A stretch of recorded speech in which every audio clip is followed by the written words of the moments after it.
नमस्कार विद्यार्थी मित्रांनो, Jeevan sir math and reasoning academy या यूट्यूब चॅनलवर आपले सहर्ष स्वागत आहे. मित्रांनो, आज जो आणखी आपण व्हिडिओ घेऊन आलेलो आहे तो TCS ने विचारलेले प्रश्नांचा या व्हिडिओमध्ये आपण समावेश केलेला आहे. आणि हेच प्रश्न मागील काही TCS ने जे एक्झाम घेतलेले आहे त्या एक्झाममध्ये जसेच्या तसे विचारलेले प्रश्न आहेत. म्हणून मी इथे टाकलेलं आहे की हेच प्रश्न तुम्ही करून जा. ठीक आहे, तर आपण या व्हिडिओला आता काय करायचं, सुरुवात करायचं आहे. बघूया प्रश्नांचा जो आपल्याला विचारलेला आहे त्यांचा क्रम. तर प्रश्न क्रमांक पहिला जो विचारलेला आहे विद्यार्थी मित्रांनो, दोन संख्यांचा गुणाकार 30 आहे, त्यांच्या वर्गांची बेरीज 61 आहे, तर त्या दोन संख्यांची बेरीज किती? हा PYQ प्रश्न आहे विद्यार्थी मित्रांनो. ठीक आहे, तर बघा, दोन संख्यांचा गुणाकार, समजा पहिली संख्या x मानली आणि दुसरी संख्या y मानली, तर दोन संख्यांचा गुणाकार आपल्याला किती दिलेला आहे? 30. सारख्याचपणे प्रकार काय दिलेला आहे? त्यांच्या वर्गांची बेरीज 61 आहे. वर्गांची बेरीज म्हणजे पहिल्या संख्येचा वर्ग अधिक दुसऱ्या संख्येचा वर्ग यांची बेरीज दिलेली आहे आपल्याला 61. तर त्या दोन संख्यांची बेरीज किती? तर आपल्याला या दोन संख्यांची काय काढायची आहे? बेरीज.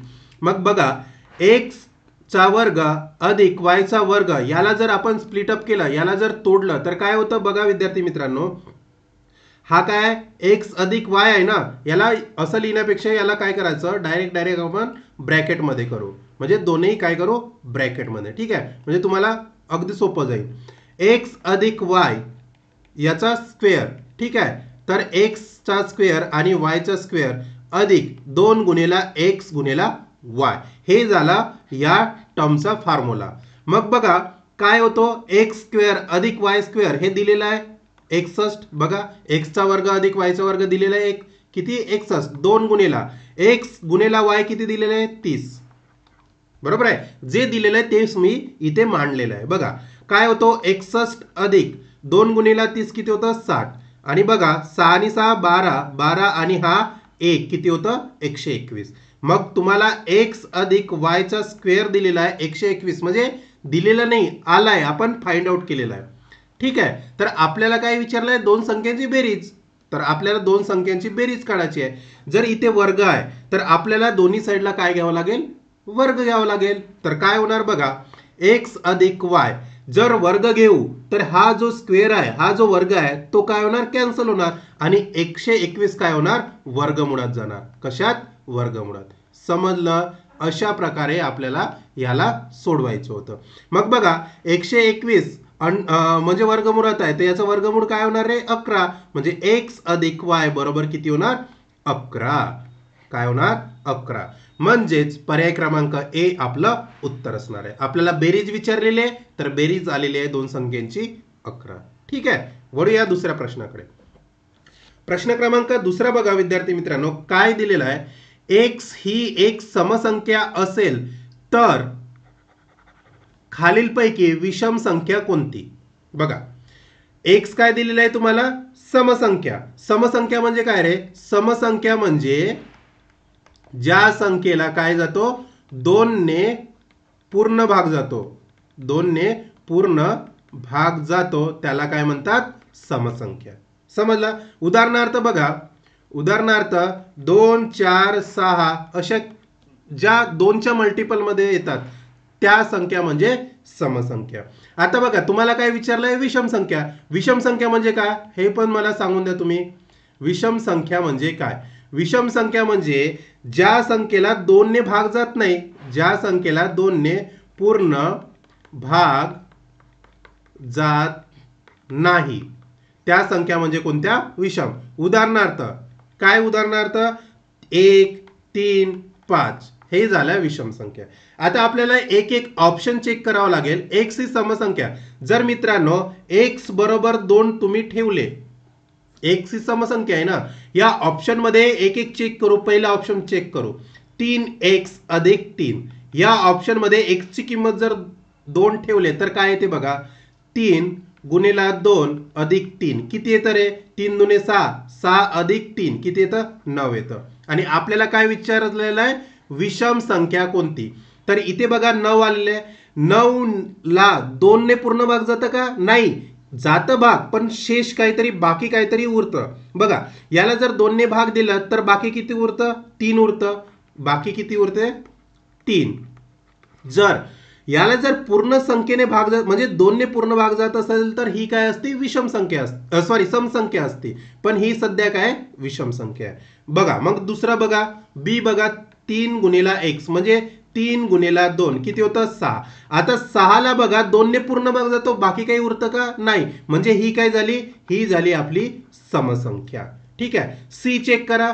3x मायनस 2 किती येणार? 3 गुणिला 2 मायनस 2. बघा 3 दुने 6, 6 मधून जर 2 गेले किती राहतात? 4. म्हणजे ही पण काय झाली? एक समसंख्या झाली. चौथा ऑप्शन डी ऑप्शन चेक करा. काय आहे? 3 गुणिला x अधिक 8 म्हणजे 3 गुणिला 2 अधिक 8 किती होतं? 3 दुने 6, 6 ने 8 14. किती होतं? 6 ने 8 14. म्हणजे ही पण काय झाली? तुमची समसंख्या झाली. कारण याला 2 ने पूर्ण भाग जातो. म्हणजे तुम्हाला काय विचारलंय? विषम संख्या विचारलंय. तर विषम संख्या कोणतं येणार आहे? ऑप्शन नंबर ए 3x अधिक 3. समजलं? बघा ही काय आहे? ही आहे तुमची विषम संख्या. अशा प्रकारे याला आपल्याला काय करायचं होतं? सॉल्व्ह करायचं होतं. समजलं? वळूया नंतरच्या प्रश्नाकडे.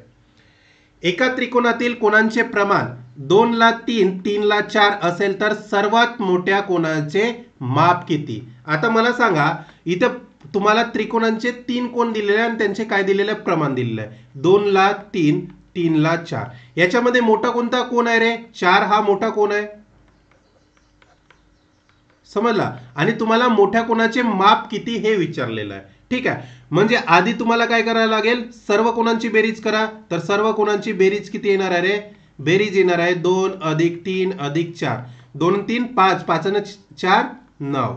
तर ही झाली सर्व कोणांची बेरीज. आता मोठ्या कोणाचे प्रमाण म्हणजे मोठ्या कोणाचं काय काढायचं आहे? माप काढायचं आहे. मोठ्या कोणाचे माप.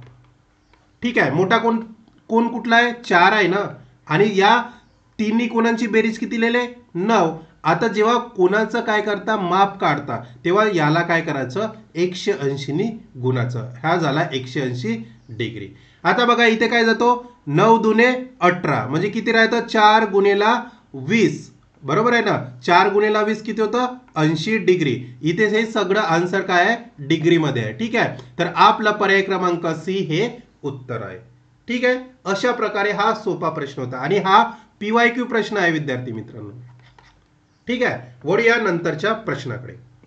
बघा प्रश्न क्रमांक 4 काय म्हणतो? एका संख्येतील अंकाची बेरीज 24 आहे म्हणून तिला खालील पैकीने भाग जातो. बघा खूप सुंदर प्रश्न आहे आणि हा पण PYQ प्रश्न आहे विद्यार्थी मित्रांनो.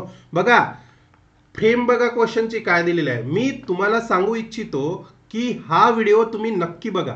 कारण यामधील प्रश्न असे आहे की TCS ने जी ट्रेंड सुरू आहे विचारण्याचा तो ट्रेंड मी या व्हिडिओमध्ये तुम्हाला म्हणजे दाखवत आहे आणि कशा प्रकारे प्रश्न विचारू शकतो. बघा इथे डॅश डॅश आहे म्हणजे ट्रेंड चेंज केला आहे TCS ने प्रश्न विचारण्याचा. म्हणून मी तुम्हाला सांगू इच्छितो की माझे व्हिडिओ बघत चला. जे विद्यार्थी नवीन असेल त्यांनी आधी तर व्हिडिओला चॅनलला सबस्क्राईब करून घ्या. ठीक आहे. बघा एका संख्येतील अंकाची बेरीज 24 आहे. आता बघा तुम्हाला ऑप्शन चेक करावं लागेल. आधी 24 आहे हे कधी कसं ओळखणार रे तुम्ही? जर तुम्हाला हा 6 4 8 आणि 3 यांच्या कसोट्या माहित असेल तर. विभाज्यतेच्या कसोट्या शिकले का? नाही शिकले? बघा मी तुम्हाला शॉर्टकट मध्ये सांगूनच देतो. 6 ची कसोटी. ठीक आहे. आता 6 ची कसोटी काय म्हणते रे विद्यार्थी मित्रांनो? जर संख्येला 2 आणि 3 या दोन्ही संख्येने भाग जात असेल तर त्या संख्येला 6 ने भाग जातो. बघा 24 ही संख्या असेल समजा म्हणत आहे या संख्येला 2 आणि 3 ने काय जात असेल? या दोन्ही संख्येने काय जात असेल? दोन्ही संख्येने भाग जात असेल. ठीक आहे. तर मग काय जातो? 6 ने भाग जातो. काय होणार? तर 6 ने भाग जाणार. ठीक आहे. ही मी तुम्हाला शॉर्टकट मध्ये सांगत आहे. ही झाली 6 ची कसोटी. सारख्याच प्रमाणे 4 ची कसोटी बघा. 4 ची कसोटी काय आहे? 4 ची कसोटी काय म्हणते? संख्येच्या शेवटी 2 अंक 4 ने भाग जात असेल 2 अंकाला जसं की बघा 3 4 5 किंवा 2 4 या शेवटच्या हा पूर्ण अंक आहे, या शेवटच्या 2 अंकाला जर 4 ने भाग जात असेल तर त्या संख्येला 4 ने भाग जाईल. समजलं? या शेवटच्या 2 अंकाला, समजले ना, हे एक अंक आहे, या शेवटच्या 2 अंकाला जर 4 ने भाग जात असेल तर त्या संख्येला काय होतं, या पूर्ण संख्येला 4 ने भाग जाणार. समजलं? लिहून देऊ का? बघा, संख्येच्या शेवटचे 2 अंक 4 ने भागले जात असतील तर त्या संख्येला 4 ने भाग जाणार. ठीक आहे, ही झाली 4 ची कसोटी. आता बघा 8 ची कसोटी काय म्हणते. 8 ची कसोटी हे मी सांगितलंय विद्यार्थी मित्रांनो तुम्हाला, PYQ सिरीज मध्ये अशा टाईपचा एक प्रश्न झालेला आहे. 8 ची कसोटी काय म्हणता, समजा हाच एक अंक आहे, या 3 अंकाला, शेवटच्या 3 अंकाला म्हणजे 5 2 4 या 3 अंकाला जर 8 ने पूर्ण भाग जात असेल तर या पूर्ण संख्येला 8 ने भाग जाणार. समजलं? ही झाली 8 ची कसोटी. शेवटच्या बघा इथं हे संख्येच्या शेवटचे मी जसेच्या तसं लिहितो. 3 अंकाला 8 ने भाग, हे सगळं सारखंच आहे, जात असेल तर 8 ने भाग जाणार. ही झाली काय 8 ची कसोटी. समजलं? आता राहिलं शेवटची तिसरी कसोटी, 3 ची कसोटी. आता 3 ची कसोटी म्हणजे काय विद्यार्थी मित्रांनो, यामध्ये सर्व संख्यांची बेरीज. आता बघा एक संख्या आहे जसं की 4 2 3 ही एक संख्या आहे, या सगळ्या संख्यांची बेरीज किती, सगळ्या संख्यांची बेरीज करून जर 3 ने भाग जात असेल तर ती झाली तुमची 3 ची कसोटी. समजला? म्हणजे लिहूनच देतो, जर संख्येतील सर्व अंकांची बेरीज करून 3 ने भाग जात असेल बरोबर आहे ना, तर त्या संख्येला 3 ने भाग जाणार. समजला? ही झाल्या कसोट्या. बघा या एकाच प्रश्नामध्ये सर्व काही तुम्हाला कसोट्या समजून आल्या असेल. आता बघा काय दिलेलं आहे प्रश्नामध्ये, एका संख्येतील अंकाची बेरीज 24 आहे. आता आपण जे लिहिलेलं आहे बघा 3 ची कसोटी काय लिहिलेलं आहे, सर्व अंकांची बेरीज करून जर 3 ने भाग जात असेल तर त्या अंकाला कितीने भाग जाईल, 3 ने भाग जाईल. समजलं? तर 24 बघा आपल्याला अंकांची बेरीज किती दिलेली आहे, अंकांची बेरीज किती दिलेली आहे 24. तर आपल्याला काय सांगितलंय 3 ची कसोटी, सर्व अंकाची बेरीज करून 3 ने भाग जात असेल तर आपलं उत्तर काय असणार आहे, पर्याय क्रमांक डी हे उत्तर असणार आहे. समजलं? इथं डायरेक्ट मी व्याख्याच लिहून दिलेली आहे, सर्व संख्यांची बेरीज जर करून 3 ने भाग जात असेल तर त्या संख्येला 3 ने भाग जाणार, म्हणजे पर्याय क्रमांक डी हे आपलं उत्तर असणार आहे. विद्यार्थी मित्रांनो हे जे कसोट्या लिहून दिलेल्या आहे याला तुम्ही नोटबुक मध्ये लिहून घ्या. होऊ शकते की आता 3 ची कसोटी विचारली, नंतर 6 4 8 ची पण कसोटी विचारू शकतात. ठीक आहे, म्हणून बाकीचं पण तुम्हाला काय समजलं पाहिजे यासाठी मी तुम्हाला इथे डिटेल मध्ये लिहून दिलेलं आहे. हे नोट डाऊन करून ठेवा तुमच्या बुक मध्ये. ठीक आहे, वळूया नंतरच्या प्रश्नाकडे. बघा असा आहे हा TCS चा पॅटर्न. हा TCS ने विचारलेला काय आहे प्रश्न आहे विद्यार्थी मित्रांनो, आणि तुम्हाला जसेच्या तसा मी प्रश्न इथे घेऊन आलेला आहे. TCS पॅटर्नने विचारलेला प्रश्न आहे. बघा काय म्हणतो विद्यार्थी मित्रांनो प्रश्न, खाली दिलेला रेषालेख वेगवेगळ्या राज्यातील लोकांची संख्या दर्शवते. ठीक आहे, PQRST हे काय झाले, राज्यातील लोकांची संख्या. तर आपल्याला बघा प्रश्न काय केलेला आहे, प्रश्न असा केलेला आहे विद्यार्थी मित्रांनो की एक मिनिट, तुम्हाला दिसत आहे का हा प्रश्न व्यवस्थित दिसत असेल तर बघा, एस राज्यातील लोकांची संख्या ही क्यू राज्यातील लोकसंख्येच्या किती टक्के आहे? आता एस कुठं आहे रे? एस इथे आहे आणि क्यू कुठे आहे? इथे आहे. आता विचारलेलं काय आहे? एस राज्यातील लोकांची संख्या ही क्यू राज्यातील लोकसंख्येच्या किती टक्के आहे? आता बघा, सुरुवातीला मांडायचं कसं याला? टक्केवारी आपल्याला लोकसंख्या विचारलेली आहे आणि काय विचारलं आहे? एस राज्यातील लोकांची संख्या. एस राज्यातील लोकांची संख्या क्यू राज्यातील लोकसंख्येच्या च्या आलाय म्हणून क्यू ला खाली ठेवायचं. आता टक्केवारी काढायचं आहे म्हणून इथे 100 घ्यायचं. समजलं? आता एस किती आहे बघा, एस किती आहे? 390. हे बघा ना, एस किती आहे? 390. तर इथे 390 लिहा. क्यू किती आहे? 400. तर इथे काय लिहा? 400 लिहा इथे आणि गुणेला 100. 2 शून्य 2 शून्य कटले. आता किती राहिला? 390 भागेला 4. किती राहिलं?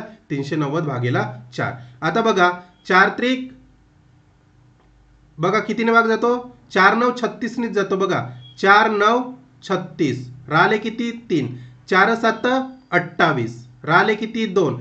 आणि इथे राहिले किती? 2. इथे का करा? पॉइंट करा. आता इथे किती होणार? 0. 4 5 20. म्हणजे बघा 97 म्हणजे 97.5% हे आपलं काय असणार आहे? उत्तर असणार आहे. हे बघा इथे उत्तर पण दिलेलं आहे 97.5%. ठीक आहे. तर अशा प्रकारे हा प्रश्न TCS ने विचारलेला होता विद्यार्थी मित्रांनो. समजलं? वळूया नंतरच्या प्रश्नाकडे. आता बघा, ही विद्यार्थी मित्रांनो माझी टॉपिक वाईज आणि PYQ सिरीज आहे. याला एकदा तुम्ही काय करा? गो थ्रू करा. याच्यामधून खूप काही तुम्हाला डाटा मिळेल. हा आहे टॉपिकचा रामबाण उपाय. ठीक आहे. याला तुम्ही एकदा परीक्षेला जाता जाता गो थ्रू करा. ठीक आहे. वळूया नंतरच्या प्रश्नाकडे. बघा काय लिहिलेलं आहे. हा आता इथं पासून रिझनिंगचे प्रश्न काय झाले? सुरुवात झाले. हा रिझनिंगचा प्रश्न आहे आणि PYQ प्रश्न आहे. 10 दिवसापूर्वी शुक्रवार होता. ठीक आहे. 10 दिवसापूर्वी काय होता? शुक्रवार होता. उद्यानंतर तिसऱ्या दिवशी कोणता वार असेल? उद्यानंतर तिसऱ्या दिवशी म्हणत आहे. जर आज जर सोमवार असेल तर सोमवार पासून तिसऱ्या दिवशी कोणता वार होता? समजलं? तर बघा याला कसं करतो. 10 दिवसापूर्वी काय होता? शुक्रवार होता. शुक्रवार हा केव्हा होता? 10 दिवसापूर्वी. तर 10 दिवस केव्हा होणार आहे? 7 अधिक 3 होणार, तेव्हा 10 होणार. आता हा 7 दिवस म्हणजे आठवडा असतो. तर इथे आणखी शुक्रवारच येणार 7वा दिवस. समजलं का? 10 दिवसापूर्वी हे बघा 10 दिवसांपूर्वी काय होता? शुक्रवार होता. काय होता? शुक्रवार. आता 7 अधिक 3 म्हणजे 10 होणार. आता हा 7 जो आहे तो आठवड्यातला आहे. जेव्हा 7 रिपीट होतो तर तिथे तोच वार येतो. म्हणजे कोणता वार येणार? शुक्रवार. आता शुक्रवार नंतर 3 दिवस मोजा. शुक्रवार अधिक 3 दिवस मोजा. हे जे आहेत ना ते वाले, हे 3 दिवस मोजा.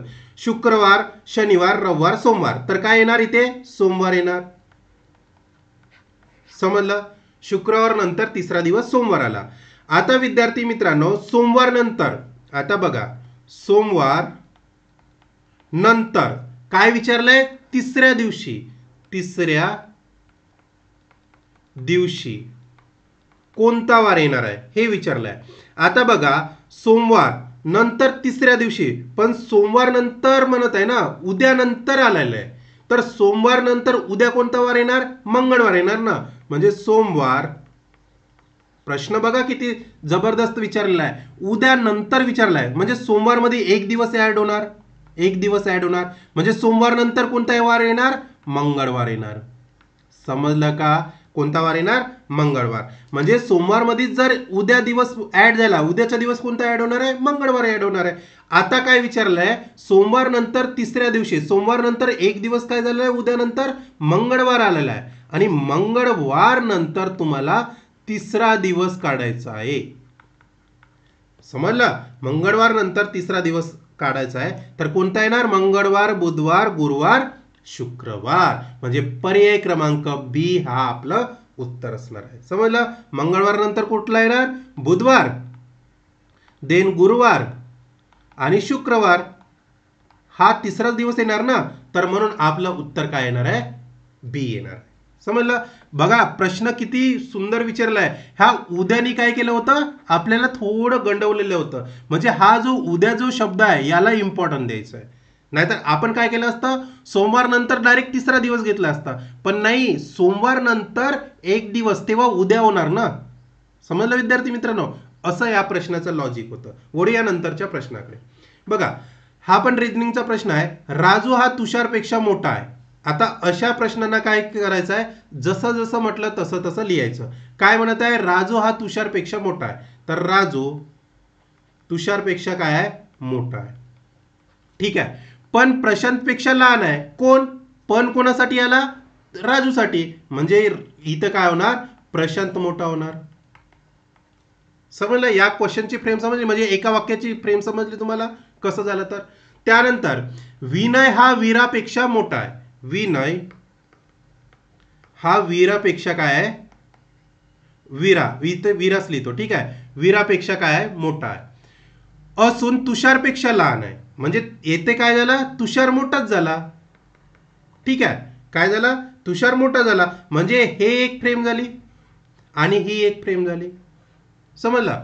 तर आपले दोन जे सेंटेन्स होते, त्या दोन सेंटेन्स मिळून आपल्याला हे मिळालं. आता काय करायचं, जे क्रम आहे त्या क्रमानुसार आपण सुरुवात करायची. बघा, प्रशांत इथे सर्वात मोठाच दिसतो, त्याच्यानंतर राजू, त्याच्यानंतर तुषार, आणि त्याच्यानंतर कोण येणार, विनय, आणि त्याच्यानंतर येणार वीरा. तर आपल्याला प्रश्नामध्ये काय विचारलंय, तर वयाने सर्वात मोठा कोण. सर्वात मोठा कोण दिसत आहे तुम्हाला, प्रशांत. कोण दिसत आहे, सर्वात मोठा दिसत आहे प्रशांत. म्हणजे पर्याय क्रमांक बी हे आपलं उत्तर असणार आहे. समजलं. अशा प्रकारे हा सोपा प्रश्न होता. वळूया नंतरच्या प्रश्नाकडे. बघा, 31 मुलीच्या रांगेत लीना डावीकडून 15वा क्रमांक आहे. लीनाचा डावीकडून 15वा क्रमांक आहे, तर उजवीकडून मोजल्यास तिचा क्रमांक किती. म्हणजे तुम्हाला प्रश्न मार्क केलेला आहे. बघा, 31 मुलींच्या रांगेत म्हणजे एकूण मुली किती आहे, एकूण मुली आहे 31. समजला. आणि त्यामध्ये लीनाचा डावीकडून कितीवा नंबर आहे, डावीकडून आहे लीनाचा नंबर 15वा. ठीक आहे, आणि उजवीकडून मोजल्यास तिचा क्रमांक किती. म्हणजे आपल्याला उजवीकडून क्रमांक काढायचा आहे. मग काय होतं रे, अशा प्रकारचे खूप सारे प्रश्न मी घेतलेले आहे. एकूण बरोबर उजवी बाजू अधिक डावी बाजू मायनस 1. मग काय होणार, उजवी बाजू आपल्याला काढायची आहे, जशाच्या तसं ठेवा, उजवी अधिक डावी बाजू किती दिलेली आहे 15 मायनस 1, आणि एकूण किती दिलेलं आहे 31. म्हणजे बघा, 31 बरोबर उजवी बाजू अधिक 15 मायनस 1 किती होणार 14. म्हणजे तुम्हाला काय काढायचं आहे, उजवी बाजू. म्हणून उजवी बाजू बरोबर 31 मायनस 14. आता 31 मायनस 14 किती होतं रे, काढा, याचा कॅल्क्युलेशन करा, किती होतं 17. किती होतं 17. म्हणजे पर्याय क्रमांक सी हे आपलं उत्तर असणार आहे. समजलं. असे सोपे प्रश्न होते. वळूया नंतरच्या प्रश्नाकडे. बघा, इथे काय दिलेलं आहे, एक आयताची लांबी व रुंदी मध्ये फरक 2 सेंटीमीटर दिलेला आहे. बघा, याचा फरक दिलेला आहे किती, 2 सेंटीमीटर. लांबी व रुंदीची बेरीज दिलेली आहे 8 सेंटीमीटर. तर आयताचे क्षेत्रफळ काढा. बघा, खूप सोपा प्रश्न आहे. समजा विद्यार्थी मित्रांनो, आयताची लांबी आपण 1 सेंटीमीटर कन्सिडर केली, आणि रुंदी बरोबर आहे ना, रुंदी किती y सेंटीमीटर आपण कन्सिडर केली. म्हणजे समजलं आहे. ठीक आहे, आता बघा, यांचा फरक दिलेला आहे कोणाचा, लांबी आणि रुंदीचा, किती 2 सेंटीमीटर. म्हणजे x मायनस y बरोबर 2 सेंटीमीटर. तसंच काय दिलेलं आहे, लांबी व रुंदी यांची बेरीज दिलेली आहे 8 सेंटीमीटर. म्हणजे x अधिक y बरोबर 8 सेंटीमीटर. आता तुम्हाला काय करायचं आहे, इथून कुठली पण x ची किंवा y ची व्हॅल्यू काढा. मी काय करतो, इथून x ची व्हॅल्यू काढतो. काय करतो, x ची व्हॅल्यू. म्हणजे या इक्वेशन मधून मी x ची किंमत काढतो. तर x ची किंमत काय होणार बघा, x ची किंमत बघा, हा 2 जशाच्या तसा, हा y इकडे गेल्यानंतर काय होणार, अधिक मध्ये जाणार. म्हणजे 2 अधिक y ही झाली x ची किंमत. ठीक आहे, आता काय करायची, ही x ची किंमत या इक्वेशन मध्ये ठेवा. म्हणजे काय होणार, x बरोबर काय होणार, x बरोबर काय ठेवायचं आहे, 2 अधिक y ठेवा. म्हणजे 2 अधिक y. ठीक आहे, आणि हा जसाच्या तसा अधिक y बरोबर 8. समजलं. आता इथे काय होणार, 2 बरोबर आहे, इथे काय होणार 2, आणि हा y जशाच्या तसा, आणि इथे काय होणार बघा, तुम्हाला समजत आहे का मी काय म्हणत आहोत, 2y. आता हे जे 2 आहे, हे अरे y अधिक y किती होणार, 2y होणार ना, आणि हे 8, आणि हे जे 2 आहे इकडे गेल्यानंतर काय होणार, वजाबाकीमध्ये जाणार, -2 म्हणजे 2y बरोबर किती होणार, 6. आता बघा 2y बरोबर 6 झाले विद्यार्थी मित्रांनो, तर y बरोबर किती होणार, y बरोबर 6/2, तर y बरोबर किती होणार, 3 होणार. y बरोबर 3 आल्या. आता जेव्हा तुमची y ची किंमत 3 आली तर ह्या x च्या किमतीमध्ये y किंमत ठेवा, म्हणजे काय होणार, x बरोबर 2 अधिक y, म्हणजे काय होणार, 2 अधिक y ची किंमत 3 म्हणजे 5, तर x बरोबर किती आलाय, 5. तर तुम्हाला काय विचारलंय, आयताचे क्षेत्रफळ. तर आयताचे क्षेत्रफळ काय असते विद्यार्थी मित्रांनो, आयताचे क्षेत्रफळ असते लांबी गुणेला रुंदी, हे झालं आयताचं क्षेत्रफळ. तर बघा लांबी किती आलेले, लांबी काय कन्सिडर केलं, x आणि रुंदी y, म्हणजे लांबी आली आहे आपली 5 आणि रुंदी आलेले काय काय 3, म्हणजे 5 गुणेला 3 किती येणार, 15. पर्याय क्रमांक डी हे आपलं उत्तर असणार आहे. समजलं, अशा प्रकारचे सोपे प्रश्न होते. ठीक आहे, हा आयताच्या क्षेत्रफळाचं काय आहे, सूत्र आहे, याला लिहून घ्या तुमच्या नोटबुक मध्ये. ठीक आहे, वळूया नंतरच्या प्रश्नाकडे. मला तर वाटते आपण एवढेच प्रश्न मला TCS मध्ये दिसले होते, हा मागील पेपर आहे तर इथलेच पेपर मी डिस्कस केलेले होते. ठीक आहे, तर विद्यार्थी मित्रांनो तुम्हाला व्हिडिओ आवडला असेल तर काय करा, लाईक करा, शेअर करा आणि तुमच्या विद्यार्थ्यापर्यंत हा काय करा, व्हिडिओ शेअर करा. आणि जे कोणी नवीन असेल त्यांनी आधी चॅनलला सबस्क्राईब करा. ठीक आहे, तुम्हाला या चॅनलला काय करायचं आहे, जॉईन करायचं आहे. कुठला, हा माझा व्हॉट्सअप चॅनल आहे, व्हॉट्सअप काय ग्रुप आहे, याची लिंक मी या व्हिडिओच्या खाली दिली असते किंवा देणार आहो. तर हे लिंक तुम्हाला जॉईन करायची आहे. म्हणजे का बरं असं म्हणत आहे, या ग्रुपमध्ये मी GK, GS, चालू घडामोडी आणि मराठी व्याकरण, ठीक आहे, याचे 10 प्रश्न रोज डेली घेत असतो. त्याच्यामुळे तुम्हाला हा ग्रुप जॉईन करायची आहे. आणि जे विद्यार्थी नवीन असेल त्यांनी या चॅनलला काय करायचं आहे, सबस्क्राईब करायचं आहे. ठीक आहे, कारण तुम्हाला या व्हिडिओमध्ये, या सिरीजमध्ये ऑथेंटिक प्रश्न मिळत आहेत. ठीक आहे, जसे प्रश्न TCS विचारते तसेच प्रश्न मी इथे या व्हिडिओमध्ये घेऊन येत असतो. ठीक आहे, थांबूया आजच्या दिवस इथेच, भेटूया नंतरच्या क्वेश्चन सिरीजमध्ये. धन्यवाद मित्रांनो.